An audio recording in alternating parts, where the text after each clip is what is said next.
स्वातीच्या किचनमध्ये तुमचं सगळ्यांचं खूप मनापासून स्वागत। काय म्हणतात, कसे असतात सगळे?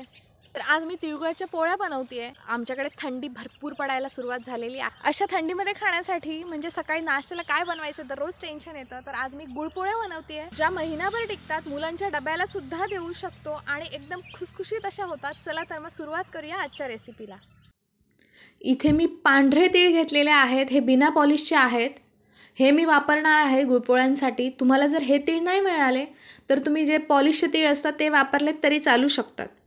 इथे मी 1 वाटी तीळ घेतलेले आहेत पांढरे, त्याच्यानंतर 1 वाटी शेंगदाणे घेतलेले आहेत। हे सुक्कं खोबरं आहे, आमच्याकडे ह्याला गुडगुड असं म्हणतात। तर हे कापून किसून घेणार आहे मी। हे किसून घेतलेलं आहे, हे पण 1 वाटी घ्यायचं आहे आपल्याला भरून, आणि ही वाटी दाबून घ्यायची भरून। त्याच्यानंतर 1 वाटी इथे बेसन घेतलेलं आहे। आता आपण हे सगळे पदार्थ भाजून घेणार आहोत। तर पहिल्यांदा मी शेंगदाणे भाजून घेते। इथे हे शेंगदाणे आहेत ते परतून व्यवस्थित असे खमंग भाजून घ्यायचे। शेंगदाणे आहेत ना, ते भाजले ना की त्याचा कलर चेंज होतो आणि उघडल्यासारखे होतात। त्याचे टर्फल आहे ना, ते थोडंसं असं उघडल्यासारखं होतं, म्हणजे समजायचे आपले शेंगदाणे व्यवस्थित भाजलेले आहेत। हे मी एका ताटामध्ये काढून घेते। आता मी तीळ भाजून घेते। तीळ पण व्यवस्थित असे परतून भाजून घ्यायचे, आणि हे भाजत आले ना तीळ की त्याचा आवाज येतो।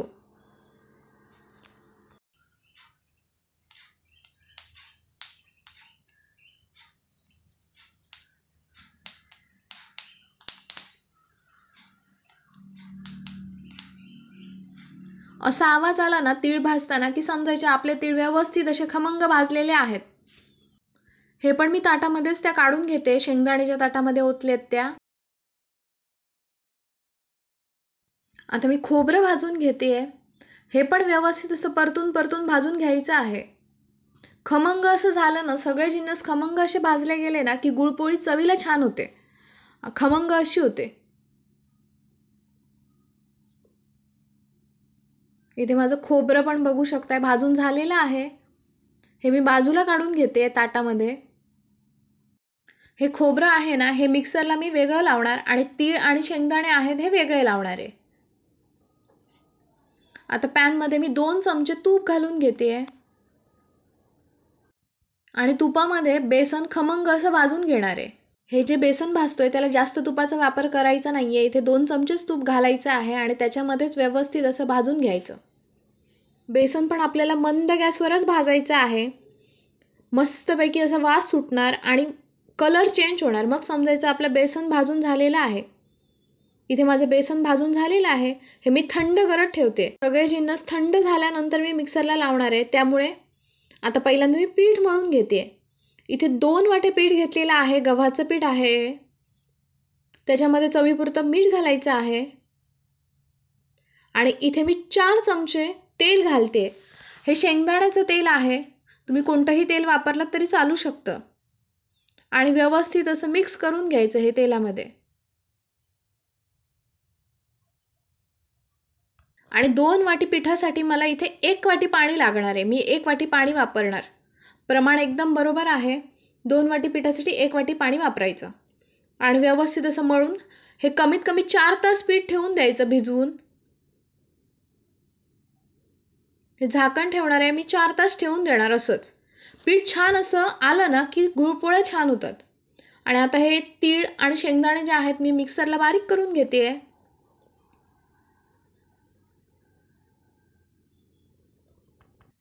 हे बघा, अशा पद्धतीने एकदम बारीक असे लावून घ्यायचे मिक्सरला, आणि एका भांड्यात ओतून घ्यायचं, म्हणजे सगळं आपल्याला एकत्र करता येणार नंतर। आता मी हे सुक्कं खोबरं जे भाजून घेतलेलं आहे ते मिक्सरला बारीक करून घेते। खोबरं मी तीळ आणि शेंगदाण्याबरोबर लावलं नाही, कारण त्याचं तेल होऊ शकतं एकदम बारीक केलं तर। थोडं घुरघुर करून ते बारीक करून घ्यायचं। त्याच्यानंतर आपण जे बेसन भाजून घेतलेलं ते पण आतमध्ये घालून सगळं हे मिक्स करून घ्यायचं व्यवस्थित असं हाताने।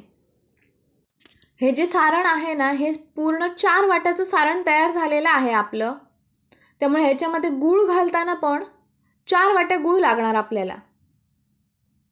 आणि हा चिक्कीचा गूळ नाही आहे, एकदम साधा गूळ आहे। चिक्कीचा गूळ वापरायचा नाही, साधा गूळ वापरायचा। चिक्कीचा गूळ वापरला ना की गुळपोळ्या तव्याला चिकटतात, आणि असा साधा गूळ वापरला ना की गुळपोळ्या मस्त होतात एकदम।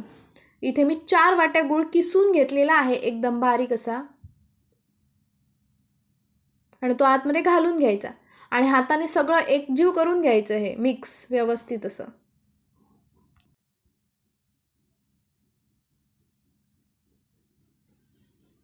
सगळं हे व्यवस्थित असं मिक्स झालं ना की हे आपण मिक्सरला लावून घेऊया, म्हणजे एकदम बारीक अशी पावडर तयार होणार या पूर्ण सारणाची. हे मी मिक्सरला बारीक करून घेते. हे बघा, आपल्या गुळपोळीचा साठा बनवून तयार झालेला आहे.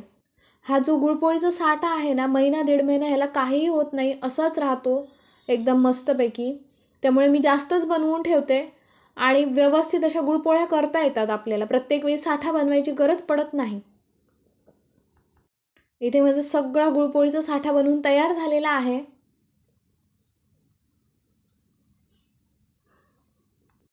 गुळपोळीला लावण्यासाठी इथे तांदळाचं पीठ घेतलेलं आहे, म्हणजे गुळपोळ्या व्यवस्थित अशा सरकतात लाटताना. आणि इथे 4 तास झालेले आहेत माझ्या पिठाला मळून ठेवल्यापासून. मस्त असं पीठ आलेलं आहे. मी पिठामध्ये तेल घातलेलं, वरून तेल काहीही लावलेलं नाही आहे पिठाला. आता हे व्यवस्थित असं मळून घेणार आहे. मळून झाल्यानंतर आपण चपाती करतो ना, त्याच्यापेक्षा थोडा लहान गोळा घ्यायचा आणि ह्या गोळ्याचे इथे मी 2 भाग करून घेतलेले आहेत, एक छोटा आणि एक मोठा. ही गुळपोळी बनवायची थोडी वेगळी पद्धत आहे. तर हे 2 गोळे जे बनवून घेतलेले आहेत ना, हे आपल्याला लाटून घ्यायचे आहेत. पहिल्यांदा इथे मी गुळपोळीचा छोटा जो गोळा आहे तो लाटून घेते.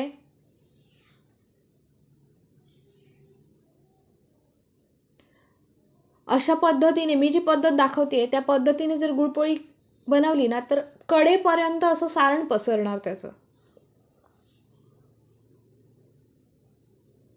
आणि लाटायला पण एकदम सोपी पद्धत आहे गुळपोळ्या बनवण्यासाठी. इथे हे बघा, माझे एक हे लाटून झालेलं आहे. छोटी गोळी घेतलेली ती लाटून झाली. आता ही जी मोठी गोळी आहे ना, ही पण मी लाटून घेते. पिठाचा जो मोठा गोल घेतलेला आहे ना गोळा, ते थोडं जरा मोठा गोल करायचा आणि छोटा गोळा घेतलेला ना त्याचं थोडं जरा लहान करायचं. दाखवते मी तुम्हाला. हे बघा एवढे आकार केलेले आहे. जो मोठा गोल घेतलेला ना त्याच्यापेक्षा जरा छोटी अशी आकाराला लहान गोळ्याचा आकार मी थोडा लहान केलेला आहे आणि मोठ्या गोळ्याचा आकार थोडा मोठा केलेला आहे. आणि इथे मी 3 चमचे सारण घालते आहे. जो मोठ्या गोळ्याचा गोल करून घेतलेला आहे ना त्याच्यावर 3 चमचे सारण घालून घ्यायचं आणि व्यवस्थित असं पसरून घ्यायचं. हे बघा, अशा पद्धतीने हे गोल असं पसरून घेतलेलं आहे मी. आणि जो छोटा गोल आहे तो त्याच्यावर ठेवायचा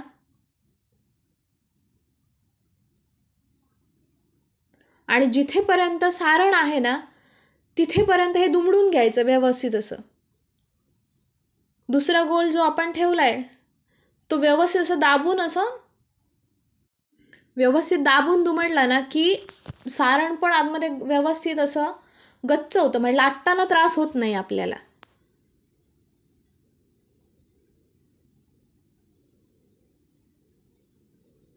हे बघा, व्यवस्थित असं मी हे दाबून घेतलेलं आहे आणि व्यवस्थित पॅक करून घेतलंय. ते थोडंसं तांदळाचं पीठ खाली घातलेलं आहे, वर पण तांदळाचं पीठ घातलंय आणि जी बाजू आपण दाबून घेतलेली आहे ती खाली ठेवायची आणि ही लाटून घ्यायची गुळपोळी. तांदळाचं पीठ लावल्यामुळे गुळपोळी जी आपण लाटतो ना त्यावेळी पोळपाटाला पण चिकटणार नाही आणि लाटण्याला पण चिकटणार नाही. व्यवस्थित अशी आपल्याला लाटता येणार. हे बघा, मस्तपैकी अशी सरकते आपली गुळपोळी. आणि महत्त्वाची गोष्ट म्हणजे चिक्कीच्या गुळाचा अजिबात वापर करायचा नाही गुळपोळीच्या सारणात. इथे माझी गुळपोळी लाटून तयार झालेली आहे.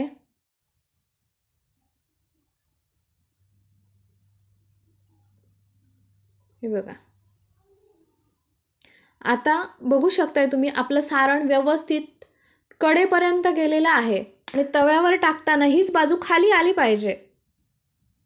हे बघा, अशा पद्धतीने तव्यावर टाकून घ्यायची गुळपोळी. इथे मी तव्याला तूप किंवा तेल काहीही लावलेलं नाही आहे. फक्त तवा छानपैकी गरम करून घ्यायचा आणि त्याच्यानंतर गॅस बारीक ठेवायचा आणि बारीक गॅसवर ही भाजून घ्यायची आहे. भाजायला थोडा वेळ लागतो, पण बारीक गॅसवर गुळपोळी भाजली ना की खमंग अशी भाजून होते ती.